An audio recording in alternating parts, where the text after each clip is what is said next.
ابو سفیان ایک قافلہ لے کر دوڑا کہ میں آگے جا کے اپنی رشتہ داری دنیاوی رشتے کا واسطہ دے کے ان کو روکوں کہ ہمارا لحاظ کرو. ابو سفیان ایک قافلہ لے کر لشکر کا معائنہ کرنے گیا. حضرت عباس رضی اللہ عنہ کی نظر پڑی. ابو سفیان ٹھہر جا.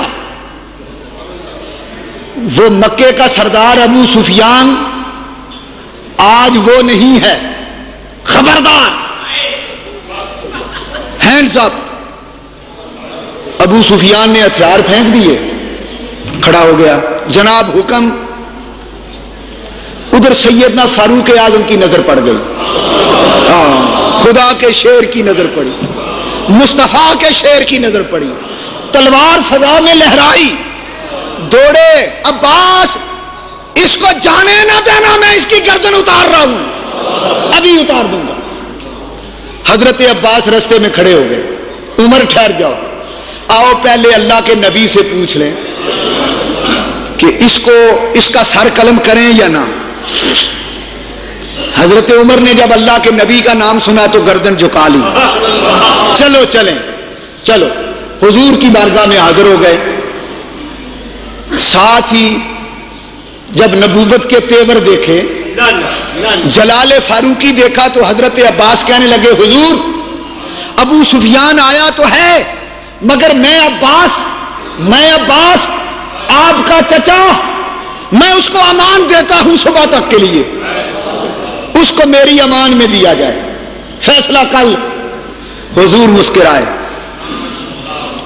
اب ابو سفیان دیکھ رہا ہے.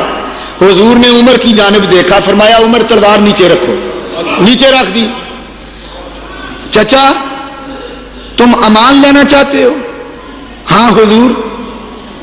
فرمایا عباس جو تمہارے گھر میں داخل ہو جائے اسے امان ہے آج. کہا شکریہ، مگر آپ کے چچے کا گھر چھوٹا ہے، وہاں تھوڑے لوگ آتے ہیں.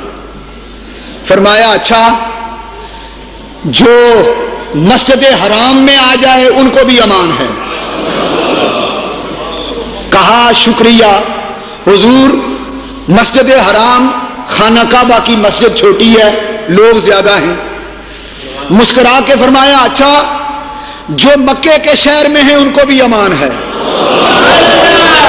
جن کے گھروں کے دروازے بند ہیں انہیں بھی امان ہے.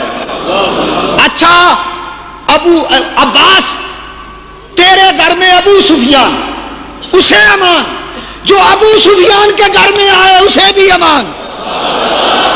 ابو سفیان حیران ہو رہا ہے کہ یہ جنگ کرنے آیا ہے کہ امن دینے آیا ہے. یہ ہے میرے نبی کی رحمت. دشمن سوچنے پہ مجبور ہو گیا، یہ مکہ فتح کرنے آیا ہے کہ مکے والوں کو مکہ دوبارہ واپس کرنے آیا. حیران ششدر. فرمایا جاؤ صبح ہوگی تو دیکھا جائے گا. چلے گئے سارے.